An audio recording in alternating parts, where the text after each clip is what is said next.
OMR sheet যা নিয়ে আলোচনা হচ্ছে, এই ওএমআর শিট কিন্তু আরটিআই করে দুজন তিনজন পরীক্ষার্থী যারা ছিলেন আরটিআই করে কিন্তু তারা ওএমআর শিট পেয়েছিলেন, এবং সেখানে বলা হয়েছিল এটা কমিশনের থেকেই এসছে। পরবর্তীকালে এসএসসি দাঁড়িয়ে কোর্টকে বলে যে না, তাদের কাছে কোনো ওএমআর নেই, তারা নষ্ট করে দিয়েছে, সিবিআই যে ওএমআর রিট্রিভ করেছে সেখান থেকে দেয়া হয়েছে। আমরা বরাবর বলে এসেছি যে ওএমআর সরকারের কাছে আছে, কিন্তু সরকার লুকোতে চাইছে, কারণ ওএমআর যদি বাইরে প্রকাশিত হয়ে যায় তাহলে আরো অনেক বড় দুর্নীতি জালিয়াতি কি হয়েছে সেটা বাইরে প্রকাশিত হয়ে যাবে।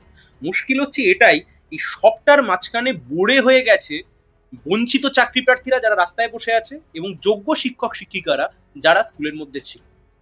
অর্থাৎ কমিশন, সরকার সবাই মিলে এদের সাথে খেলতে চাইছে রাজনৈতিক খেলা।